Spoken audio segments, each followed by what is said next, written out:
Hi, I'm Kirsten McLaughlin, Public Affairs Manager at Cox Communications. Welcome to Community Connection. Today we have Michelle Petrowski, President of the Junior League of Santa Barbara, here with us. The Junior League of Santa Barbara is an organization I am very proud to say I'm a part of. So thank you for being here today. Thanks for having us. And why don't you start with telling our viewers a little bit about the league? Sure, thank you again for having us. We're really honored to be on the show today. The Junior League of Santa Barbara, for those that don't know, is actually an organization of women, and we are dedicated to promoting the development of women and training our members to be effective volunteers in the community. There's always a lot of misconception around what the Junior League is and what we do, so we're really glad to be able to be on the show today and let you know, give you an overview of where we are and what we're doing. The Junior League is actually part of an international organization that's known as the Association of Junior Leagues International, AJLI. And AJLI is an international organization that has chapters in 4 different countries: the US, Canada, Mexico, and the UK. There are 292 leagues throughout the world, and there are 170,000 Junior League members worldwide. So we're part of a really broad organization, and we get a lot of support as being part of AJLI. AJLI is obviously a nonprofit organization in and of itself, which of course the Junior League of Santa Barbara is also. And AJLI is governed by a 19-person committee, board of directors. Each member is actually a member of a league throughout the world. So they kind of do double duty in their home league and then in AJLI. So the Junior League, specifically in Santa Barbara, we're really proud because this is our 90th year that we've been in existence. We were founded here in Santa Barbara in 1924. It was at that time a group of 24 ladies that kind of were doing some volunteer work on their own, and they petitioned AJLI to become an official junior league. So they were admitted in 1924. And throughout the decades, there have been a ton of different things that we've done here in the community.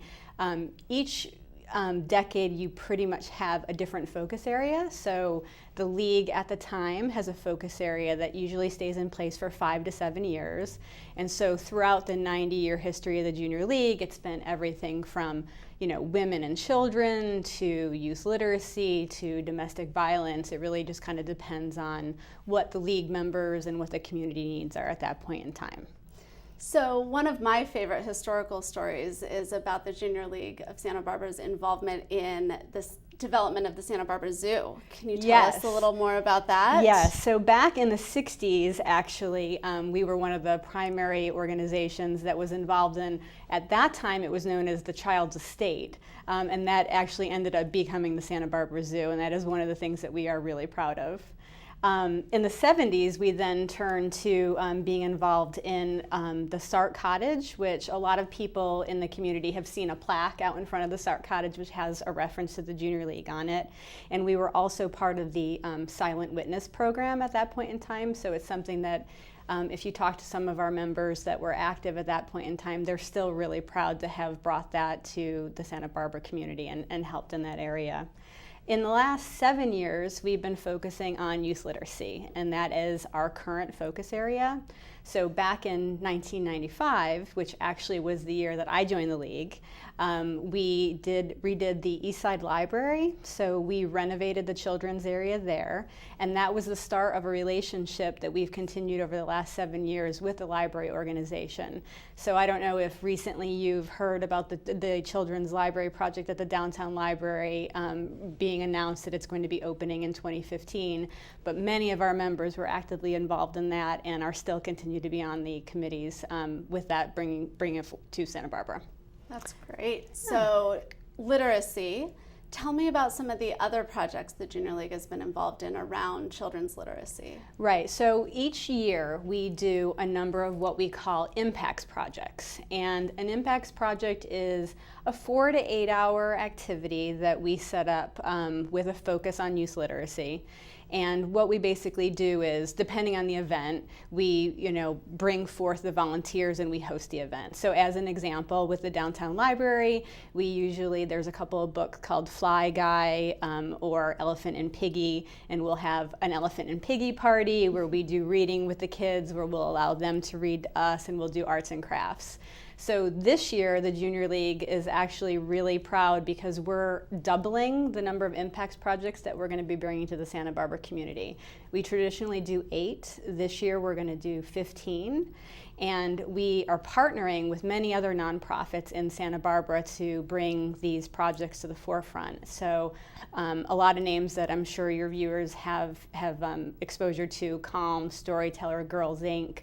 We're going to partner with them and bring forth some impacts projects that have a literacy focus to the community. Oh, that's great. Yeah, we're really excited. So how can folks in the community get involved with the Junior League? Well, we are open and actively looking for members all the time.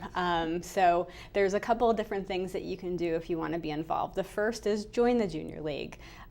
We start our recruitment period in the spring usually, and our year runs from June until May. So we do our recruitment from June until September, and then you become a new member, and then the new members actually fulfill their requirements for the year and become what we call active members in the May time frame. So that's one way of getting involved. Another way of getting involved is to attend any of our impacts projects that we have. They are open to everyone in the community, and we welcome people who have been to them before, who haven't been to them before, to come and check it out. And then the third is we're really looking forward to getting a lot more community involvement in some of our fundraisers. All of our fundraisers, the money raised goes to actually support the mission of the League.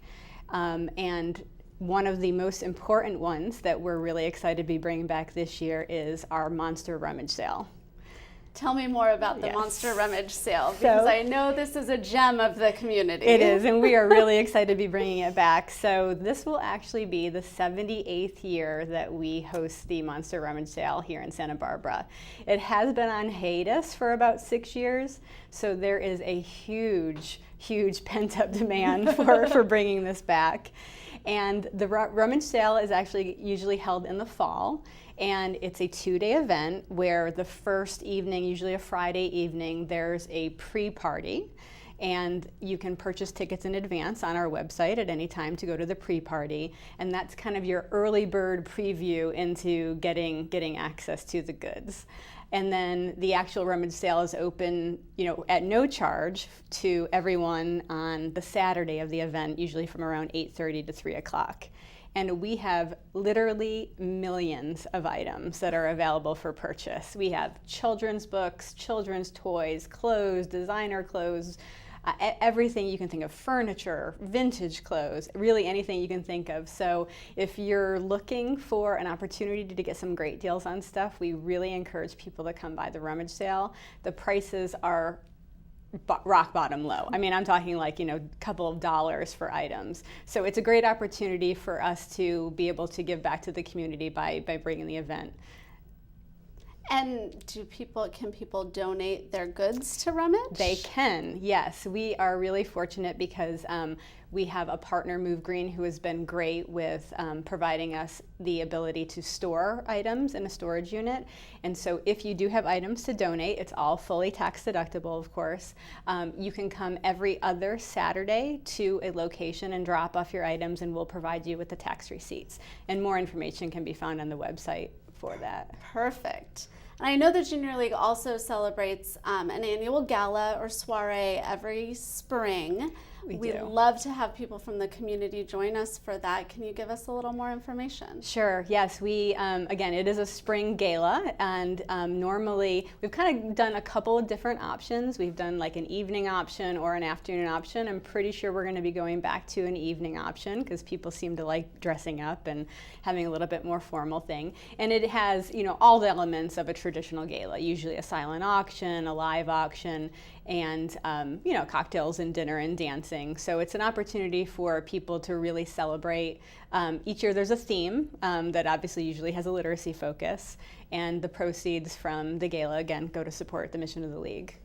So we have just a minute or two left. Any closing thoughts for our viewers about the league? I just want to say that we are really looking forward to continuing another 90 years in the Santa Barbara community. We have several 90th anniversary events coming up that we would welcome the public's involvement in. All the information is on our website. And if you're interested in joining the league, please come and check us out. We do encourage you to stop by any of our events or to come to the new member informational nights that will start next spring. And on a personal note, do you have any short stories you can tell our viewers as we close out this segment? Short stories. Well, I just want to say that my time in the league has been truly inspirational.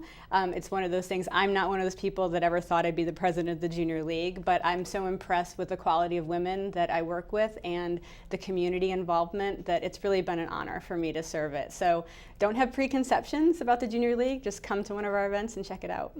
And we welcome everyone to come at any point to learn more about the league and how you can be involved, right? Absolutely, yes. That's great. Well, thank you for being here today, Michelle. Thank you. It's been great learning more about the league and hearing about your experiences. Great. Thanks for having us. And thank you for joining us for Community Connection. Until next time.